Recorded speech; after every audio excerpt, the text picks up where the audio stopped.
there. Namaste. I just wanted to share a little bit with you if you're new to yoga.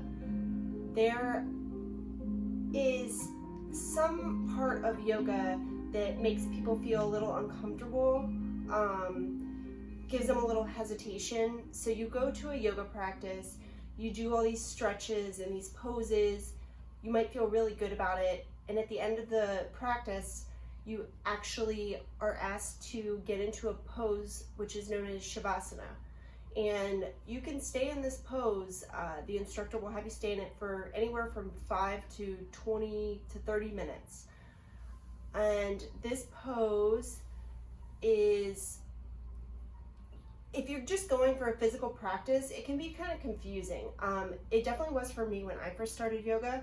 I was kind of like, we're doing all this exercise and then why are we gonna lay here for half of the class, you know? But I kind of wanted to just explain why Savasana is so important and how it's beneficial, so that maybe you can try to embrace it and think of it as an opportunity. So I wrote out some of the benefits. So Savasana, known as corpse pose, it's pronounced Savasana. It's done at the end of the practice, and it's really to absorb all the benefits that you get during the practice. It allows your body, your muscle memory, your mind, your nervous system to kind of absorb and remember all these things that you were doing, so that it can take that into its new tools, to move and to breathe and to function. And it also allows your physical body to return to like a baseline, to a normal. So your blood pressure, your heart rate, you return to your original baseline. But that's not the only benefit of Savasana. It's probably one of the most important parts of practicing yoga. It's, like I said, it was something that I was kind of like, why am I gonna lay here? And I just kind of ignored it for a little while, until I actually, welcomed it and just let go and tried to feel the benefits of this pose. So I'm gonna show you what it looks like. So basically, you would just be seated and you would lay back on your back. Your entire body is going to relax. Your spine is long. Your chin can be slightly tucked so that your neck is elongated as well. Your arms are laid beside you with your palms up. Your feet can just be splayed to the side. It's a deep state of relaxation. Sometimes people will put a blanket over you, or you can bring a blanket. Sometimes they will put like a cold towel with lavender over your eyes, and you just lay and you just let your body be grounded and just stop working all these muscles, and most importantly is to stop working the brain for a minute.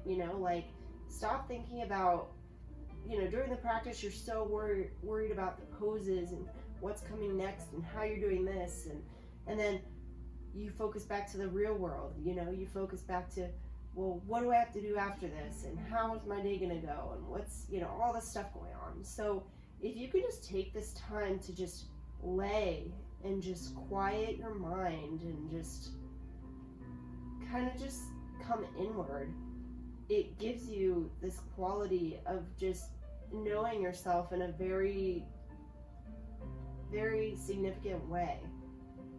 I almost went into a trance just being in the pose, but it's funny because I actually started doing yoga as like a physical activity because I was in recovery, and sometimes when you're in Savasana you can have these dream-like trances, or get into these blissful states where it feels almost like you're tripping or something, and you see these like crazy visuals, and it's very like, it's almost like finding a sense of bliss within yourself and creating happiness. And if you can bring that into your practice and just open yourself up for those benefits and to feel like that, it'll come with you when you get off your mat, and it'll come with you into your daily life. It'll come with you into the way that you talk to people and deal with situations. And I just wanted to kind of clarify Savasana, because people think it's just some silly spiritual yoga practice that we do, but it's actually amazingly healthy and just beneficial to you to just let go and relax and just be for a little bit, you know. So I hope that helps anybody that might be a little weird about Savasana, because it is one of the most important parts of yoga, and it's basically like a meditation. It's kind of like an intro to meditation, because you're so exhausted from practice that you kind of just allow yourself to meditate without consciously focusing on meditating. So I encourage you to just, next time you do Savasana, just throw yourself in there and just let it happen, and clear your mind and just your body, let it just relax and enjoy Savasana and the benefits that it brings you. Thank you. Namaste.